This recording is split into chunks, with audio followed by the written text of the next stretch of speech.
वो इंतजाम मैंने कर लिया। ये लो खंजर और कर दो सीने के आर पार। ये सच्ची घटना है। उत्तर प्रदेश के मेरठ शहर की सौरभ की बेटी का जन्मदिन होता है तो वो लंदन से अपने घर आता है और वह अपने घर के दरवाजे पर दस्तक देता है। फिर सौरभ की बीबी घर का दरवाजा खोलती है। अरे सौरभ, आ गए तुम?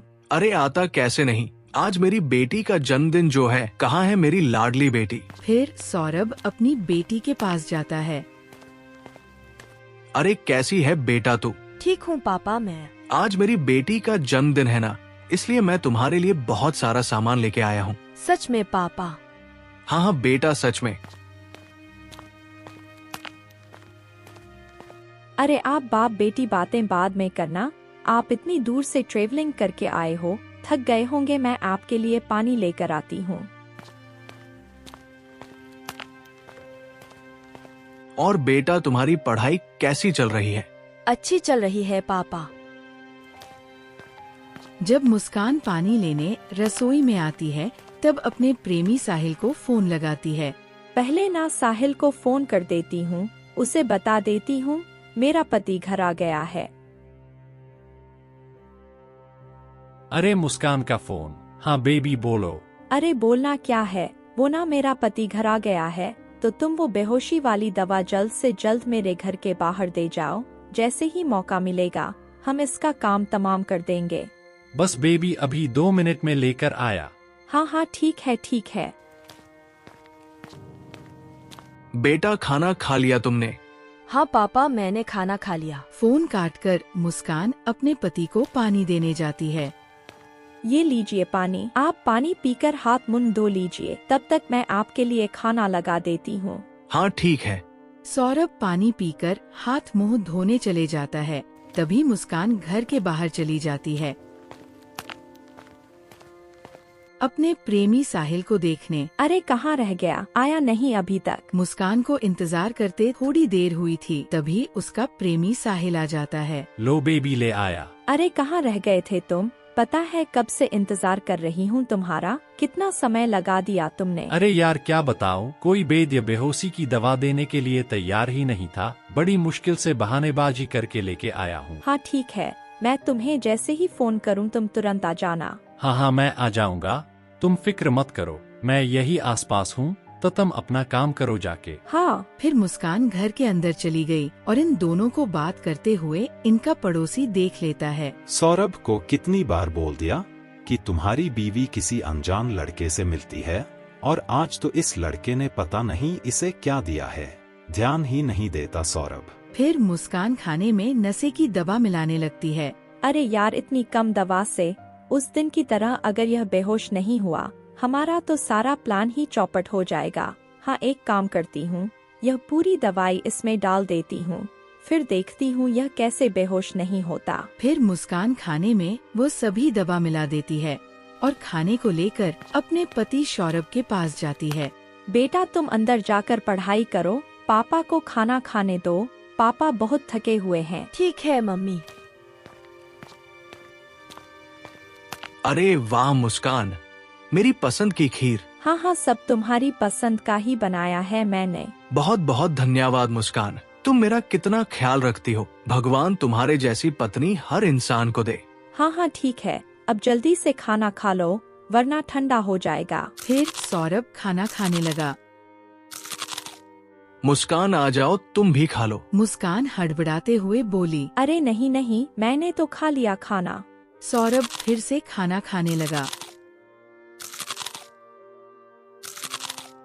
मुस्कान गिलास में पानी लाती है और सौरभ से कहती है, यह लीजिए पानी। जैसे ही सौरभ अपना खाना खत्म करके पानी पीता है, उसे चक्कर आने लगते हैं। अरे मुस्कान, शायद थकान की वजह से ना मुझे नींद आ रही है। हाँ हाँ कोई बात नहीं, आप आराम कीजिए। फिर सौरभ को खाने में मिली दवा का असर हो जाता है और वह बेहोश हो जाता है। फिर मुस्कान खाने की थाली उठाकर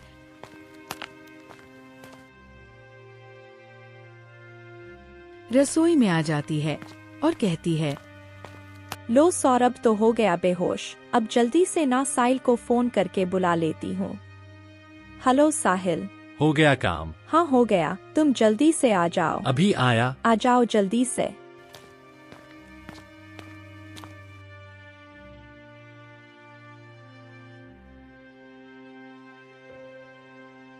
अरे बेहोश तो हो गया ना? हाँ हाँ हो गया, पर अब इसे मारे कैसे? वो इंतजाम मैंने कर लिया। ये लो खंजर और कर दो सीने के आर पार। अरे नहीं नहीं, ये मुझसे नहीं होगा, मुझे बहुत डर लगता है। अरे यार तुम भी, मैं तुम्हारे साथ हूँ, कुछ नहीं होने दूंगा, सब देख लूंगा। ये पकड़ो तुम। फिर वे दोनों मिलकर सौरभ का कत्ल कर देते हैं। जैसे ही वे कत्ल करते हैं तभी सौरभ की बेटी देख लेती है और उसकी चीख निकल जाती है। अरे अब क्या करें? अरे कुछ नहीं, मैं हूँ ना, मैं देखती हूँ। तभी उनका पड़ोसी भी चीख सुन लेता है और कहता है, अरे यह चीख कैसी? ये आवाज तो सौरभ के घर से आई है, कहीं कुछ गड़बड़ तो नहीं? फिर वह हड़बड़ाते हुए भागता है और उधर मुस्कान अपनी बेटी को पकड़कर धमकाती है। अगर तुमने किसी को कुछ बताया ना, तो तुम्हारा हाल भी तुम्हारे पापा की तरह ही होगा। नहीं मम्मी, मैं किसी को कुछ नहीं बताऊंगी। कुछ बताना भी मत। उसकी बेटी रोती रह जाती है और वे दोनों सौरभ का कत्ल करके ड्राम में डालते हैं। ये ले मुस्कान, हमारे रास्ते का कांटा सदा के लिए साफ हो गया। डालो डालो। हम सदा के लिए आजाद हो गए। हाँ ये तो तुम सही कह रहे हो। हम एक काम करते हैं, बाजार से सीमेंट लाकर इसे पैक कर देते हैं ताकि मोहल्ले वालों को इसकी बदबू भी ना आए। हाँ चलो। जल्दी चलो। फिर वे दोनों बाजार से सीमेंट लाकर सौरभ को ड्राम में पैक कर देते हैं और उसकी बेटी अपने पापा की ऐसी हालत देखकर रोती रहती है। लेकर दिया साले का काम तमाम, पूरे 15 टुकड़े करके इसमें पैक कर दिया, किसी को कुछ बनक भी नहीं लगेगी। हाँ सही है, अब हम चलेंगे घूमने। फिर वहाँ पर पुलिस आ जाती है। घूमने नहीं, तुम जाओगे सीधा जेल में। अरे पुलिस! अरे साहब, हमने क्या किया है, हम क्यों जाएंगे जेल? अच्छा तो बहुत भोले बन रहे हो। तुम्हारा पति सौरभ कहाँ है? साहब मुझे क्या पता, कहीं बाहर ही गया होगा। बाहर गया है तो तुम्हारे चेहरे पर खून के धब्बे कहाँ से आए? साहब वो तो ये। कुछ नहीं सर, वो पेंट गिर गया था। अरे पुलिस अंकल, मैं बताती हूँ आपको मेरे पापा कहाँ गए। इन्होंने ना मेरे पापा के टुकड़े करके इस ड्राम में पैक कर दिया। क्या? इसका मतलब तुम्हारा शक बिल्कुल सही था और तुम दोनों को तो मैं छोड़ूंगा नहीं, फांसी के फंदे पर लटका के ही मानूंगा। फिर साहिल भागने लगता है। तभी उसको पुलिस पकड़कर थाने ले जाती है और मुस्कान को भी। तो दोस्तों कहानी कैसी लगी?